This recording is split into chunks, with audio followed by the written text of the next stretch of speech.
ನಮಸ್ಕಾರ, first tube ನ ಮತ್ತೊಂದು ವಿಡಿಯೋಗೆ ಸ್ವಾಗತ. ಬೆಳಗ್ಗೆ ಎದ್ದ ತಕ್ಷಣ ಮೈಯೆಲ್ಲ ಬೆವರಲು ಶುರುವಾಗ್ತಾ ಇದ್ಯಾ? ಫ್ಯಾನ್ ಎಷ್ಟೇ ಸ್ಪೀಡ್ ಆಗಿ ತಿರುಗ್ತಾ ಇದ್ರು ಕೂಡ ಆ ಫ್ಯಾನ್ ಗಾಳಿನೂ ಕೂಡ ಬೆಂಕಿಯ ಉಸಿರಿನಂತೆ ಫೀಲ್ ಆಗ್ತಾ ಇದ್ಯಾ? ಹೌದು, ಇದು ಕೇವಲ ನಿಮ್ಮ ಮನೆಯ ಕಥೆಯಲ್ಲ, ಇಡೀ ರಾಜ್ಯ ಬೆಂದೋಗ್ತಾ ಇದೆ. ಸಾಮಾನ್ಯವಾಗಿ ಏಪ್ರಿಲ್ ಕೊನೆ ಅಥವಾ ಮೇ ತಿಂಗಳಲ್ಲಿ ಸುಡುವಂತಹ ರಣಭೀಕರ ಬಿಸಿಲು ಈಗ ಮಾರ್ಚ್ ಆರಂಭದಲ್ಲಿ ನಮ್ಮ ರಾಜ್ಯಕ್ಕೆ ಕಾಲಿಟ್ಟಿದೆ. ಇದು ಬರೀ ಬಿಸಿಲಲ್ಲ, ಇದೊಂದು ಮೌನಮಾರಿ.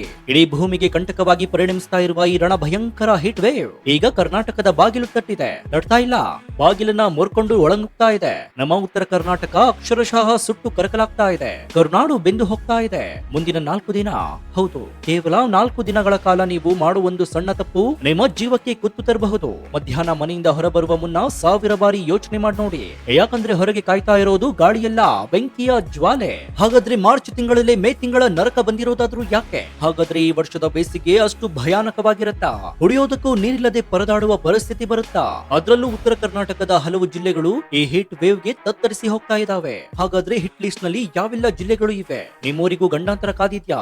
ಈ ಎಲ್ಲಾ ಮಾಹಿತಿಯನ್ನ ಇವತ್ತಿನ ಈ ವಿಡಿಯೋದಲ್ಲಿ ನೋಡೋಣ. ಆದ್ರೆ ಅದಕ್ಕೂ ಮುನ್ನ, ನಿಮ್ದು ಯಾವ ಊರು? ನಿಮ್ಮೂರಲ್ಲಿ ಬಿಸಿಲು ಜಾಸ್ತಿ ಇದೆಯಾ ಅಥವಾ ಕಡಿಮೆ ಇದೆಯಾ? ಕಮೆಂಟ್ ಮಾಡಿ ಹಾಗೂ ವಿಡಿಯೋಗೆ ಲೈಕ್ ಕೊಡಿ. ಇವತ್ತಿನ ಹವಾಮಾನ ವರದಿಯನ್ನ ಕೇಳಿದ್ರೆ ನಿಮ್ಮ ಎದೆ ಜಲ್ ಅನ್ಸೋದು ಖಂಡಿತ. ಇದು 2026ರ ಮಾರ್ಚ್ ತಿಂಗಳು. ಆದ್ರೆ ಪ್ರಕೃತಿ ನಮಗೆ ಮೇ ತಿಂಗಳ ನರಕವನ್ನ ಈಗಾಗಲೇ ತೋರಿಸ್ತಾ ಇದೆ. ದಿನದಿಂದ ದಿನಕ್ಕೆ ಉಷ್ಣಾಂಶ ರಾಕೆಟ್ ವೇಗದಲ್ಲಿ ಏರ್ತಾ ಇದೆ. ಜನಸಾಮಾನ್ಯರು ಪಾಪ ಬೆವರು ಸುರಿಸಿ ದುಡಿತಾ ಇರುವಂತಹ ರೈತರು, ಮಧ್ಯಾಹ್ನ ಶಾಲೆಯಿಂದ ಬರುವ ಎಳೆ ಮಕ್ಕಳು ಈ ರಣ ಬಿಸಿಲಿಗೆ ಅಕ್ಷರಶಃ ತತ್ತರಿಸಿ ಹೋಗಿದ್ದಾರೆ. ಹವಾಮಾನ ಇಲಾಖೆಯ ಸ್ಪಷ್ಟ ಮುನ್ಸೂಚನೆ ಏನ್ ಗೊತ್ತಾ? ಮಾರ್ಚ್ 12ರವರೆಗೆ ರಾಜ್ಯಾದ್ಯಂತ ತೀವ್ರ ಹೊಣಹವೆ ಅಂದ್ರೆ ಹೀಟ್ ವೇವ್ ಇದೆಯಂತೆ. ಹಾಗಾದ್ರೆ ಎಲ್ಲೆಲ್ಲಿ ಗೊತ್ತಾ? ಕರಾವಳಿ ಭಾಗಗಳಾಗಿರುವಂತಹ ಉಡುಪಿ, ದಕ್ಷಿಣ ಕನ್ನಡ, ಉತ್ತರ ಕನ್ನಡ, ಎಲ್ಲಿ ಸಮುದ್ರದ ತಂಪಿರುತ್ತದೆಯೋ ಅಲ್ಲಿ ಬೆಂಕಿಯ ವಾತಾವರಣ ಇರುತ್ತೆ. ಇನ್ನು ಉತ್ತರ ಒಳನಾಡಿನ ಬೆಳಗಾವಿ, ಧಾರವಾಡದವರೆಗೆ ಈ ಬಿಸಿಲಿನ ತಾಪ ಮನುಷ್ಯನ ಚರ್ಮ ಸುಡುವಂತೆ ಮಾಡ್ತಾ ಇದೆ. ಇನ್ನು ನಮ್ಮ ಉತ್ತರ ಕರ್ನಾಟಕದ ಕಥೆಯನ್ನ ಕೇಳಿದ್ರೆ ಕರುಳು ಹಿಂಡಿದಂತಾಗುತ್ತೆ.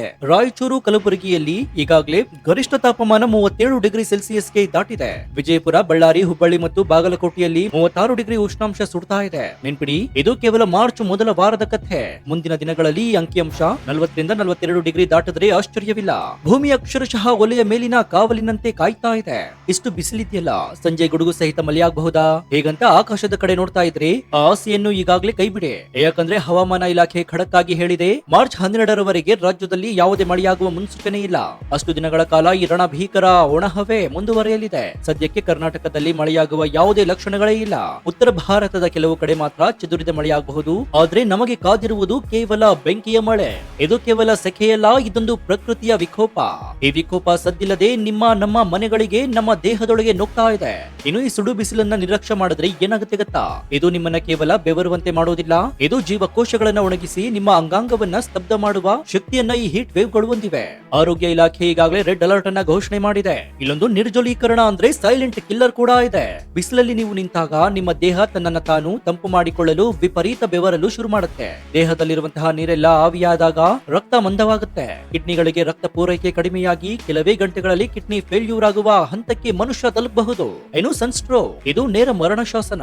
ಮಧ್ಯಾಹ್ನ 1 ಗಂಟೆಗೆ ಸುಡು ಬಿಸಿಲಿನಲ್ಲಿ ನೀವು 2 ವೀಲರ್ ನಲ್ಲಿ ಹೋಗ್ತಾ ಇದ್ದೀರಿ ಅಂತ ಅನ್ಕೊಳ್ಳಿ. ಹೊರಗಿನ ತಾಪಮಾನ 38 ಡಿಗ್ರಿ ಇದ್ರೆ ಡಾಂಬರು ರಸ್ತೆಯ ಮೇಲಿನ ತಾಪಮಾನ 45 ಡಿಗ್ರಿಗಿಂತ ಹೆಚ್ಚಾಗಿರುತ್ತೆ. ಆ ಬಿಸಿ ಗಾಳಿ ನಿಮ್ಮ ತಲೆಗೆ ಬಡಿದ ತಕ್ಷಣ ನಿಮ್ಮ ಮೆದುಳಿನ ಥರ್ಮೋಸ್ಟಾಟ್ ಅಂದ್ರೆ ಉಷ್ಣಾಂಶ ನಿಯಂತ್ರಕ ಹಾಳಾಗುತ್ತೆ. ಮನುಷ್ಯನಿಗೆ ಬೆವರುವುದೇ ನಿಂತು ಹೋಗುತ್ತೆ. ದೇಹದ ಉಷ್ಣಾಂಶ 104 ಡಿಗ್ರಿ ಫ್ಯಾರನ್ ಹೀಟ್ ದಾಟುತ್ತೆ. ಆ ಕ್ಷಣದಲ್ಲೇ ತಲೆತುರಿಗೆ ಬಿದ್ದು ಕೋಮಾಕ್ಕೆ ಹೋಗುವ ಅಥವಾ ಪ್ರಾಣವೇ ಪಕ್ಷಿಯಾಗುವ ಅಪಾಯವಿದೆ. ಇನ್ನು 3ನೇದು ಚರ್ಮ ಸಮಸ್ಯೆ ಮತ್ತು ಗಂಟಲು ಬೇನೆ. ಉರಿ ಬಿಸಿಲಿನಿಂದ ಚರ್ಮ ಸುಟ್ಟು ಹೋಗುವುದು, ವಿಪರೀತ ಸುಸ್ತು, ಕಣ್ಣುಗಳ ಉರಿ, ಧೂಳಿನಿಂದ ಕೂಡಿದ ಒಣಗಾಳಿಯಿಂದ ಭೀಕರವಾದ ಗಂಟಲು ನೋವು, ಕೆಮ್ಮು ಶುರುವಾಗುತ್ತೆ. ಹಾಗಾದ್ರೆ ಯಾರಿಗೆಲ್ಲ ಈ ಹೆಚ್ಚು ಅಪಾಯ? ಪ್ರಾಣ ಉಳಿಸಿಕೊಳ್ಳುವ ಮಾರ್ಗಗಳು ಏನೇನು? ಈ ರಣಬಿಸಿಲು ಯಾರಿಗೂ ರಿಯಾಯಿತಿ ಕೊಡೋದಿಲ್ಲ. ಆದ್ರೆ ಕೆಲವರು ಅತಿ ಹೆಚ್ಚು ಎಚ್ಚರಿಕೆಯನ್ನು ವಹಿಸಲೇಬೇಕಾಗುತ್ತೆ. ಅದರಲ್ಲಿ ಮುಖ್ಯವಾಗಿ ರೈತ ಬಾಂಧವರಿಗೆ ಕಳಕಳಿಯ ಮನವಿ. ಅನ್ನದಾತರೆ, ನಿಮ್ಮ ಬೆವರು ಈ ಮಣ್ಣಿಗೆ ಜೀವ ನೀಡಬಹುದು, ಆದ್ರೆ ಈ ಬಿಸಿಲು ನಿಮ್ಮ ಜೀವವನ್ನೇ ಕಸಿಯಬಹುದು. ದಯವಿಟ್ಟು ಮಧ್ಯಾಹ್ನ 12 ಗಂಟೆಯಿಂದ ಮಧ್ಯಾಹ್ನ 3 ಗಂಟೆಯವರೆಗೆ ಯಾವುದೇ ಕಾರಣಕ್ಕೂ ಹೊಲಗಳಲ್ಲಿ ಬಿಸಿಲಿನಲ್ಲಿ ಕೆಲಸ ಮಾಡಬೇಡಿ. ಏನೇ ಕೃಷಿ ಕೆಲಸವಿದ್ರೂ ಬೆಳಗ್ಗೆ 10 ಗಂಟೆಯ ಒಳಗೆ ಮುಗಿಸಿಕೊಳ್ಳಿ ಅಥವಾ ಸಂಜೆ 4 ಗಂಟೆಯ ನಂತರ ತೋಟದತ್ತ ಹೆಜ್ಜೆ ಹಾಕಿ. ನಿಮ್ಮ ಜೀವಕ್ಕಿಂತ ದೊಡ್ಡದು ಯಾವುದೂ ಇಲ್ಲ. ಇನ್ನು ಪೋಷಕರೇ ಎಚ್ಚರ, ಮಕ್ಕಳ ಜೀವ ನಿಮ್ಮ ಕೈಲಿದೆ. ಮಧ್ಯಾಹ್ನ ಚಟಪಟ ಸುಡುವ ಬಿಸಿಲಿನಲ್ಲಿ ಶಾಲೆಯಿಂದ ಬರುವ ನಿಮ್ಮ ಮಕ್ಕಳು ಮನೆಗೆ ಬಂದ ತಕ್ಷಣ ಫ್ರಿಡ್ಜ್ ಬಾಗಿಲನ್ನು ತೆರೆದು ತಣ್ಣೀರನ್ನು ಕುಡಿತಾರಾ? ಎಂದೇ ಅದನ್ನ ನಿಲ್ಲಿಸಿ. ಸುಡುವ ದೇಹಕ್ಕೆ ಒಮ್ಮೆಲೆ ಫ್ರಿಡ್ಜ್ ನ ಐಸ್ ವಾಟರ್ ಬಿದ್ರೆ ಗಂಟಲಿನ ವಿಪರೀತ ಇನ್ಫೆಕ್ಷನ್ ಆಗಿ ತೀವ್ರ ಜ್ವರ ಬರುವ ಅಪಾಯವಿದೆ. ಇದೆ. ಇದರ ಬದಲಾಗಿ ಹಳೆಯ ಪದ್ಧತಿಗೆ ಮರಳಿ ಮಣ್ಣಿನ ಮಡಿಕೆಯ ನೀರನ್ನು ಕುಡಿಯಲು ಕೊಡಿ. ಮಜ್ಜಿಗೆ, ನಿಂಬೆ ಹಣ್ಣಿನ ರಸ, ಎಳನೀರು, ಕಳ್ಳಂಗರಿ ಹಣ್ಣನ್ನು ನೀಡಿ ಇದು ಅವರನ್ನ ಡಿಹೈಡ್ರೇಷನ್ ನಿಂದ ಕಾಪಾಡುತ್ತೆ. ಇನ್ನು ಮನೆಯಿಂದ ಹೊರಬರಬೇಕಾದ್ರೆ ಎಚ್ಚರಿಕೆ ಇರಲಿ. ಅತ್ಯಗತ್ಯ ಕೆಲಸವಿದ್ರೆ ಮಾತ್ರ ಮಧ್ಯಾಹ್ನ ಹೊರಗೆ ಬನ್ನಿ. ಹೊರಬರುವಾಗ ತಲೆ ಮೇಲೆ ಟೋಪಿ, ಕಣ್ಣಿಗೆ ಸನ್ಗ್ಲಾಸ್ ಅಥವಾ ಮೈ ತುಂಬಾ ಮುಚ್ಚುವಂತಹ ತಿಳಿ ಬಣ್ಣದ ಹತ್ತಿ ಬಟ್ಟೆಯನ್ನೇ ಧರಿಸಿ. ಒಂದು ವಾಟರ್ ಬಾಟಲ್ ಅನ್ನು ನಿಮ್ಮ ಜೊತೆಗಿಟ್ಕೊಳ್ಳಿ. ದಾಹವಾಗಲಿ ಆಗದಿರಲಿ ಪ್ರತಿ 20 ನಿಮಿಷಕ್ಕೊಮ್ಮೆ ನೀರು ಕುಡಿಯುತ್ತಲೇ ಇರಿ. ಇನ್ನು ಈ ರಣಭೀಕರ ಬಿಸಿಲು ಕೇವಲ ಮನುಷ್ಯನ ಚರ್ಮವನ್ನ ಮಾತ್ರ ಸುಡೋದಿಲ್ಲ, ಬದಲಾಗಿ ನಮ್ಮ ಇಡೀ ರಾಜ್ಯದ ಆರ್ಥಿಕತೆಯನ್ನೇ ಬುಡಮೇಲು ಮಾಡುತ್ತೆ. ಉತ್ತರ ಕರ್ನಾಟಕದ ವಿಶಾಲವಾದ ಜಮೀನುಗಳಲ್ಲಿ ಬಿತ್ತಿದಂತಹ ಬೆಳೆಗಳೆಲ್ಲ ಕಣ್ಣೆದುರೇ ಒಣಗಿ ಹೋಗುತ್ತೆ. ರೈತರು ಆಕಾಶದತ್ತ ಮುಖ ಮಾಡಿ ನೀರಿಗಾಗಿ ಪ್ರಾರ್ಥಿಸುತ್ತಾರೆ.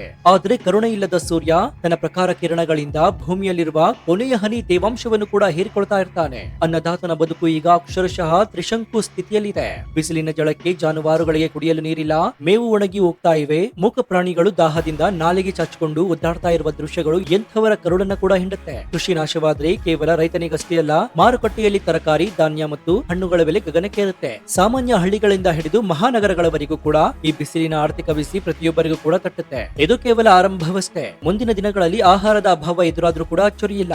ಹಳ್ಳಿಗಳಲ್ಲಿ ದುಡಿಯುವ ಕೈಗಳಿಗೆ ಕೆಲಸವಿಲ್ಲದೆ, ಬಿಸಿಲಿನಲ್ಲಿ ಕೂಲಿಗೆ ಹೋಗಲು ಆಗದೆ ಬಡವರ ಬದುಕು ಅಕ್ಷರಶಃ ಬೀದಿಗೆ ಬೀಳುವ ಭೀತಿ ಕೂಡ ಎದುರಾಗುತ್ತೆ. ಇನ್ನು ಇನ್ನೊಂದೆಡೆ ಈ ಉರಿ ಬಿಸಿಲಿಗೆ ನದಿ, ಕೆರೆ, ಕಟ್ಟೆಗಳೆಲ್ಲ ಬತ್ತಿ ಹೋಗ್ತಾ ಇವೆ. ಸಾವಿರಾರು ಅಡಿ ಆಳಕ್ಕೆ ಕೊರೆದ ಬೋರ್ವೆಲ್ಗಳು ಕೂಡ ನೀರಿಲ್ಲದೆ ಬರಿದಾಗ್ತಾ ಇವೆ. ಸಿಲಿಕಾನ್ ಸಿಟಿ ಬೆಂಗಳೂರು ಸೇರಿದಂತೆ ರಾಜ್ಯದ ಬಹುತೇಕ ನಗರಗಳಲ್ಲಿ ಕುಡಿಯುವ ನೀರಿಗಾಗಿ ಹಾಹಾಕಾರ ಶುರುವಾಗಿದೆ. ಕಾವೇರಿ, ಕೃಷ್ಣಾ, ತುಂಗಭದ್ರಾ ನದಿಗಳ ಒಡಲು ದಿನೇ ದಿನೇ ಬತ್ತಾ ಇದ್ದು ಡ್ಯಾಂಗಳಲ್ಲಿ ನೀರಿನ ಮಟ್ಟ ಪಾತಾಳಕ್ಕೆ ಕುಸಿತಾ ಇದೆ. ಇದೇ ಪರಿಸ್ಥಿತಿ ಮುಂದುವರೆದರೆ ಇನ್ನೆರಡು ವಾರಗಳಲ್ಲಿ ಜನ ಕುಡಿಯುವ ನೀರಿಗಾಗಿ ಬೀದಿಗಿಳಿದು ಖಾಲಿ ಕೊಡವನ್ನ ಹಿಡಿದು ಹೋರಾಡುವಂತಹ ಭೀಕರ ಪರಿಸ್ಥಿತಿ ನಿರ್ಮಾಣವಾಗಲಿದೆ. ಇನ್ನು ಇದರ ಜೊತೆಗೆ ವಿದ್ಯುತ್ ಸಮಸ್ಯೆ ಕೂಡ ಬೃಹದಾಕಾರವಾಗಿ ಬೆಳೆಯುತ್ತೆ. ಶೆಕೆ ತಾಳಲಾರದೆ ಪ್ರತಿಯೊಂದು ಮನೆಯಲ್ಲೂ ಕೂಡ ಫ್ಯಾನ್, ಎಸಿ, ಕೂಲರ್ಗಳು ಹಗಲಿರುಳು ಓಡುತ್ತವೆ. ಇದರಿಂದ ವಿದ್ಯುತ್ ಗ್ರಿಡ್ಗಳ ಮೇಲೆ ವಿಪರೀತ ಒತ್ತಡವಿದ್ದು ಟ್ರಾನ್ಸ್ಫಾರ್ಮರ್ಗಳು ಸುಟ್ಟು ಹೋಗುವ ಪ್ರಕರಣಗಳು ಹೆಚ್ಚಾಗುತ್ತೆ. ವಿದ್ಯುತ್ ಉತ್ಪಾದನೆ ಕುಂಠಿತಗೊಂಡು ಕರೆಂಟ್ ಇಲ್ಲದೆ, ಕುಡಿಯಲು ನೀರಿಲ್ಲದೆ ಉಸಿರುಗಟ್ಟುವ ಈ ಶೆಕೆಯಲ್ಲಿ ಜನ ನರಕ ಯಾತನೆ ಅನುಭವಿಸಬೇಕಾಗುತ್ತೆ. ಬದುಕುವುದೇ ಒಂದು ದೊಡ್ಡ ಸವಾಲಾಗಿ ಪರಿಣಮಿಸುತ್ತೆ. ಈಗ ತಾನೇ ನಾವು ಮಾರ್ಚ್ ತಿಂಗಳ ಆರಂಭದಲ್ಲಿದ್ದೀವಿ. ಮಾರ್ಚ್ ನಲ್ಲಿ ಸೂರ್ಯನ ಪ್ರತಾಪ ಹೇಗಿದ್ದರೆ